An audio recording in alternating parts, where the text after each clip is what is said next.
Hello everyone, welcome to the president online classes. आज हम लोग इस वीडियो लेक्चर में डाटा हैंडलिंग में थोड़ा सा आगे पढ़ेंगे। और वो क्या पढ़ेंगे आज देखिए। आज हम लोग पढ़ेंगे बार ग्राफ के बारे में। हम लोग पिछले वीडियो लेक्चर में पिक्टोग्राफ को कंप्लीट किए थे।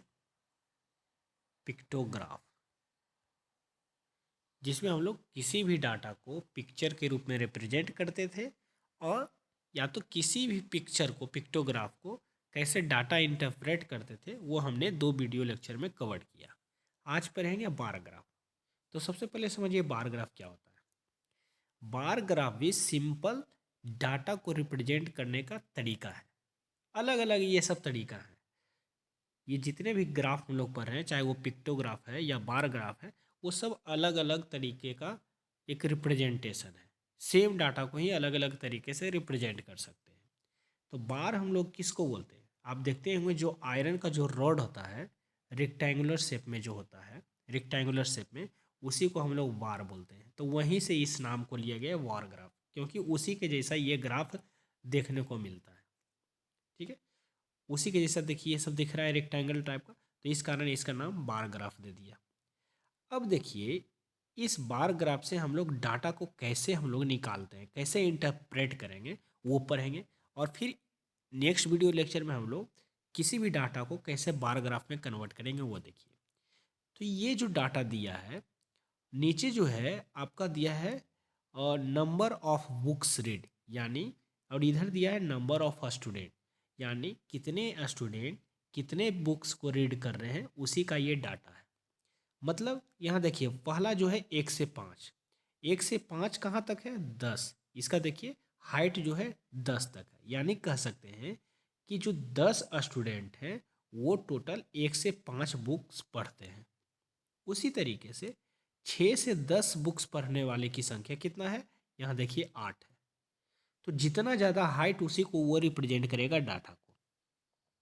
11 से 15 बुक पढ़ने वाले कितने लोग? तो 11 से 15 वाले का हाइट देखिए, ग्राफ का जो हाइट है 6 है, यानी 11 से 15 पढ़ने वाले का लोग की संख्या कितनी है? 6।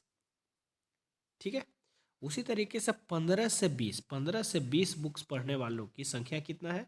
10 से एबव, यानी 10 और 12 के बीच में है। तो 10 और 12 के बीच में मतलब 11, 11 कह सकते हैं। फिर 25 से 30 बुक पढ़ने वालों की संख्या है 2 और 4 के बीच में है, यानी यानी ये 3 हो जाएगा। ठीक है, तो इस तरीके से हम लोग डाटा निकालेंगे, और जैसा क्वेश्चन पूछेगा उस तरीके का हम लोग जवाब देंगे। तो कहता है पहला question, how many students have read less than 11 books, यानी 11 से कम बुक्स पढ़ने वाले कितने स्टूडेंट हैं? तो देखिए 11 से 15, 11 से कम, तो 11 से कम कौन सा है? 6 से 10 भी है और 1 से 5 भी है। तो 6 से 10 वालों की संख्या कितना है? 8 है। और 1 से 5 वालों की संख्या 10। तो 8 + 10 कितना? 18। तो हम लोग कह सकते हैं कि 11 से कम बुक्स पढ़ने वालों की संख्या कितना है? 18 है। ठीक है, तो देखिए हम लोग कैसे ग्राफ से डाटा को निकाल रहे हैं। नेक्स्ट क्वेश्चन है, how many students have read 15 to 20 books, 15 से 20 बुक पढ़ने वालों का संख्या कितना है? तो 15 से 20 यहाँ देखिए, तो 15 से 20 वाला ग्राफ जो है उसका हाइट है 10 और 12 के बीच में, मतलब 11। तो हम लोग कह सकते हैं कि 15 से 20 बुक पढ़ने वाले लड़कों की संख्या 11 है, स्टूडेंट की संख्या 11 है।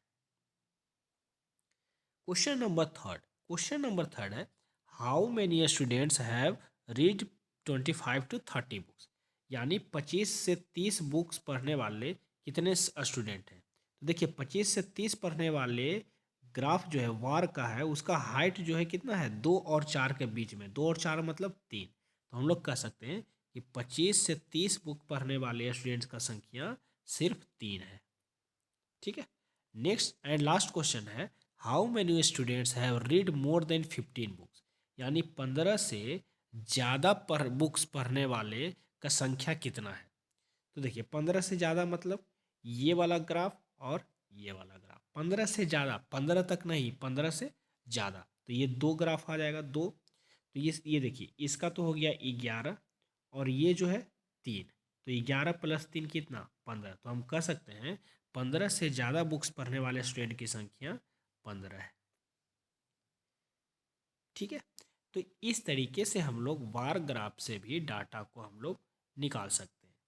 तो जिस बार का जितना ज़्यादा हाइट होगा वही डाटा को रिप्रेजेंट करेगा। जैसे ये वाला बार का हाइट 10 तक था तो इस 10 को रिप्रेजेंट कर रहा है, इसका हाइट 8 है तो 8 को रिप्रेजेंट करेगा, 11 से 15 वाले का हाइट 6 है तो 6 को रिप्रेजेंट करेगा। ठीक है, तो इसमें हाइट से हम लोग डाटा को निकालेंगे।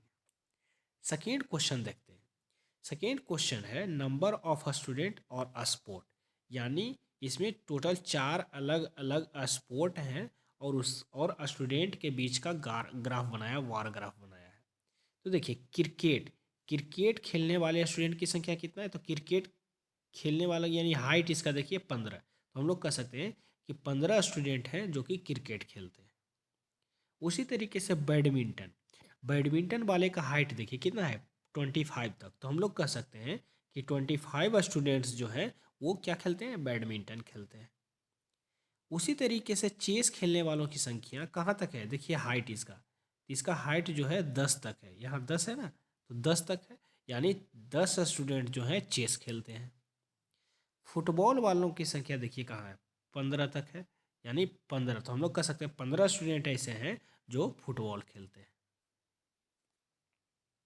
ठीक है, तो क्वेश्चन देखिए, कहता है which sport is like by maximum student, तो सबसे ज़्यादा कौन से खेल को स्टूडेंट ने लाइक किया, तो देखिए जिसका हाइट सबसे ज़्यादा वही सबसे ज़्यादा लाइक, तो यानी बैडमिंटन को टोटल 25 स्टूडेंट, तो कह सकते हैं कि बैडमिंटन को सबसे ज़्यादा स्टूडेंट्स ने लाइक किया।